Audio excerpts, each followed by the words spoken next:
Bangladesh cricket বোর্ডের সভা শেষ হয়েছে। দুটো গুরুত্বপূর্ণ সিদ্ধান্ত এই সভা থেকে এসেছে। 2027 ওয়ানডে বিশ্বকাপ বাংলাদেশ খেলবে এবং জিম্বাবুয়ে, নামিবিয়া, সাউথ আফ্রিকার সেই বিশ্বকাপে বাংলাদেশ দলের ক্যাপ্টেন্সির দায়িত্বে লিটন কুমার দাস।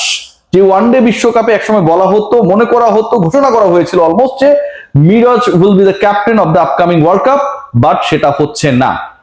নাম্বার 2, মানে বড় ডিসিশন দিয়ে শুরু করতে চাই। দ্বিতীয় যে বড় সিদ্ধান্ত, 27-এর পরের বিশ্বকাপ কবে? 31 সালে আপনারা সবাই জানেন, এবং 2031-এর যে বিশ্বকাপ, সেই বিশ্বকাপের ভেন্যু কিন্তু বাংলাদেশ। বাংলাদেশ 2011-র পরে 20 বছর পরে আরো একটা ওয়ানডে ওয়ার্ল্ড কাপকে হোস্ট করবে, এবং সেই বিশ্বকাপের ম্যাচেস, মানে যেই পূর্বাচল স্টেডিয়াম নিয়ে এত ন্যাশনাল যে ক্রিকেট গ্রাউন্ড রয়েছে সেটাকে নিয়ে এত ডিসকাশন, এত আলোচনা, but finally Bangladesh cricket board has decided, যেহেতু এই ক্রিকেট বোর্ডই 2031 সাল পর্যন্ত থাকবে, যে 2031-এর বিশ্বকাপ ক্রিকেট যেটার বাংলাদেশ আয়োজক, সেটার খেলা মিরপুরের হোম অফ ক্রিকেটে তো হবেই, বাট ন্যাশনাল ক্রিকেট গ্রাউন্ড পূর্বাচলে হবে। ডিসকাশনের যে পয়েন্টগুলো, যে আসলে লিটন কুমার দাস কেন হুট করে ক্যাপ্টেন হয়ে গেলেন, মেহেদী হাসান মিরাজকে বাদ দেওয়ার পক্ষে বিপক্ষে যুক্তিগুলো কি, শুধু এটা না, নাজমুল হোসেন শান্ত যিনি ওয়ানডে টিমের ভাইস ক্যাপ্টেনের দায়িত্বে ছিলেন, তাকেও কিন্তু তার দায়িত্ব থেকে সরিয়ে দেওয়া হয়েছে। আজকের ক্রিকেট বোর্ডের যেই সভা হয়েছে, এটা অনেক দিক থেকে অনেক বেশি সিগনিফিকেন্ট আমার কাছে মনে হয়।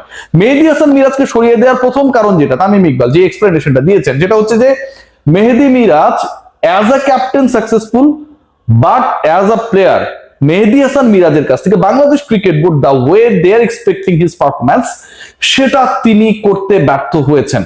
মেহেদী হাসান মিরাজ যেভাবে ভারতের এগেইনস্টে 2022-এই তো আমরা দেখলাম যে অসাধারণ ভাবে একক বীরত্বে বাংলাদেশকে আসলে সিরিজ জিতিয়েছিল, তখন ফুটবল ওয়ার্ল্ড কাপ চলছিল, মিরাজ সেঞ্চুরি হাঁকিয়েছিলেন, মুস্তাকি নিয়ে একটা 39 রানে পার্টনারশিপ করেছিলেন, মাহমুদুল রিয়াদের সাথে একটা দারুণ পার্টনারশিপ ছিল।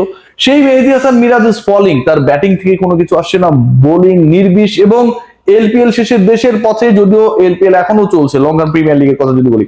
সো মেহেদী হাসান মিরাজের ক্যাপ্টেন্সির ক্ষেত্রে success rate is very high. তার ক্যাপ্টেন্সির আন্ডারে Bangladesh south Africa, Australia, Bangladesh Pakistan, Bangladesh New Zealand and West ইন্ডিজের বিপক্ষে সিরিজে জিতেছে।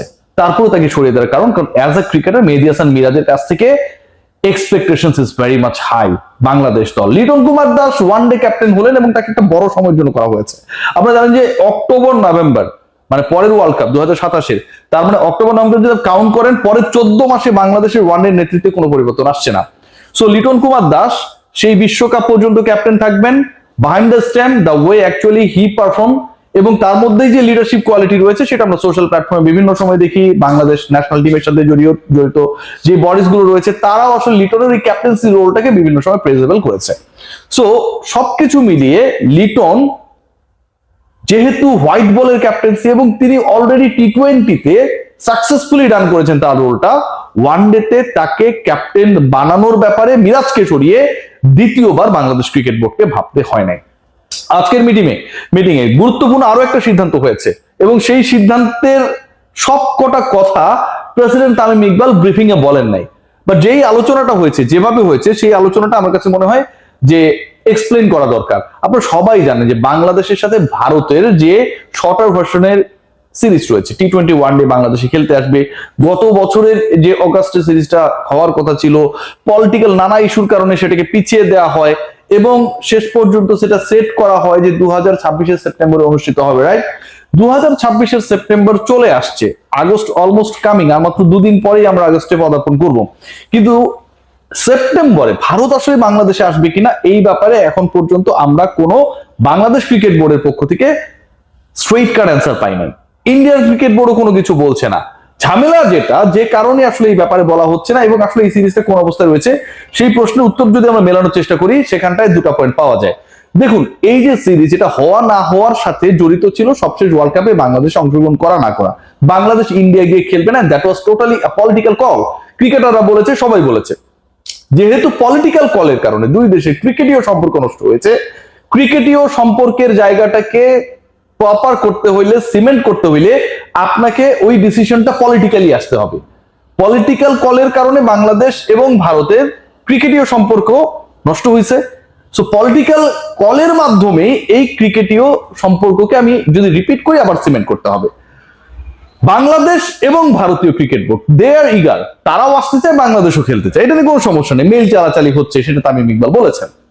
বাট ওই political call, there must be an invitation from Bangladesh government to India that we are expecting আপনারা এসে বাংলাদেশে প্রপোজড সিরিজটা খেলে যান। এই ঘটনাটা না ঘটা পর্যন্ত এই সিরিজের ভবিষ্যৎ অনিশ্চিত। এখন এই ঘটনা ঘটবে কিনা দেখুন, অলরেডি আমরা জানি যে ব্রিক্সের যে সম্মেলন হচ্ছে ইন্ডিয়া অনুষ্ঠিতব্য, সেখানটায় বাংলাদেশের প্রধানমন্ত্রী তারেক রহমানকে আমন্ত্রণ জানানো হয়েছে। তিনি যাবেন কি যাবেন না এখনো ডিসাইডেড না, but they have given the respect properly. So ওই জায়গা থেকে তারেক রহমান যদি সেখানটায় যান, দুই দেশের মধ্যে যে সংকটের জায়গাটা রয়েছে, বাংলাদেশের নির্বাচিত সরকারের প্রতিনিধি হিসেবে প্রথম ভারত সফর হবে, সেটা একটা বড় রোল প্লে করবে এই যে আইসটা, সেটাকে ব্রেক করার ক্ষেত্রে। সো আমার কাছে মনে হয় যে পলিটিক্যাল কল টোটালি, এবং বাংলাদেশ গভর্নমেন্ট ডেফিনেটলি ক্রিকেটীয় ডিসিশন মেকিং এর ক্ষেত্রে তাদের পলিটিক্যাল কল আরো একবার ভারত এবং বাংলাদেশের সম্পর্ক নষ্ট করার বা সিরিজ না হওয়ার ক্ষেত্রে রোল প্লে করবে, সেটা করবে না। প্রিভিয়াস গভর্নমেন্ট সেটা করেছে, সেটা রিপিটেশন আমরা দেখবো না। সো ইন্ডিয়া অ্যান্ড বাংলাদেশের সিরিজ প্রবাবলি আমার কাছে মনে হয় যে এটা অন আছে, এবং সেপ্টেম্বরের ফার্স্ট উইকে এটা মাঠে গড়াবে, as per I do strongly believe. আজকে এই সভায় আরো কয়েকটা ইম্পর্টেন্ট পয়েন্ট নিয়ে কথা হয়েছে, আলোচনা হয়েছে। আপনারা জানেন যে এক্সেলেন্স সেন্টার মানে হচ্ছে বাংলাদেশের যেটা সবার স্বপ্ন, একটা ক্রিকেটের এক্সেলেন্স সেন্টার হবে, যেখানে ক্রিকেটার ক্রিয়েট করা হবে, তাদের দক্ষতা যোগ্যতার মান বাড়ানো হবে, যেখানটায় কোচিং স্টাফরা থাকবে, ক্রিকেটাররা প্রপার নিয়মের মধ্যে থাকবে, ক্রিকেটার বয়স ভিত্তিক থেকে শুরু করে যারা হচ্ছে ন্যাশনাল লেভেলে খেলেন, প্রত্যেকের জন্য আলাদা আলাদা সিস্টেম থাকবে যে তাদের কিভাবে পারফরমেন্সটাকে বেস্ট ওয়েতে বের করে আনা যায়।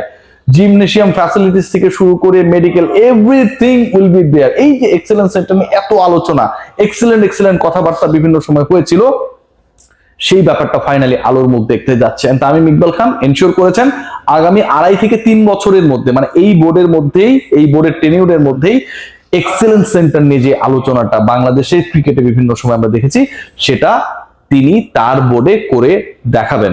Let's see what happen. But আজকের বোর্ড মিটিং এর সবচেয়ে সিগনিফিক্যান্ট পয়েন্ট বা ডিসকাশন যেটা হয়েছে ক্যাপ্টেন্সি নিয়ে, এবং সেখানটা একটা বড় চমকও রয়েছে। মিরাজের যে আসলে ক্যাপ্টেন্সির দায়িত্ব হারানো, সেটা আসলে চমকের কিছু না, লিটন দায়িত্বে ফিরবেন, সেটা চমকের কিছু না, কিন্তু ওয়ানডের ভাইস ক্যাপ্টেন নাজমুল হোসেন শান্তকে সরিয়ে দেওয়ার সিদ্ধান্তটা কিন্তু চমকপ্রদ। নাজমুল হোসেন শান্তকে সরিয়ে সেখানে তাওহিদ হৃদয়কে ভাইস ক্যাপ্টেন করা হয়েছে, যিনি টি-20 টিমের vice captain. What does it mean? It means যে তাওহিদ হৃদয় is going to be the next captain of the white ball cricket. Tamim Iqbal খানের বোর্ডের আজকের এই ডিসিশন প্রকাশ্যে না বললেও অপ্রকাশ্যে ইন্ডিকেট করছে Towhid Hridoy is the next captain after Liton Kumar Das. Let's see what happen. But হৃদয় তার পারফরমেন্স অনুযায়ী সেই জায়গাটায়, সেই রেসে খুব ভালোভাবেই রয়েছেন। সবাই ভালো থাকবেন, টেক গ্রেট কেয়ার।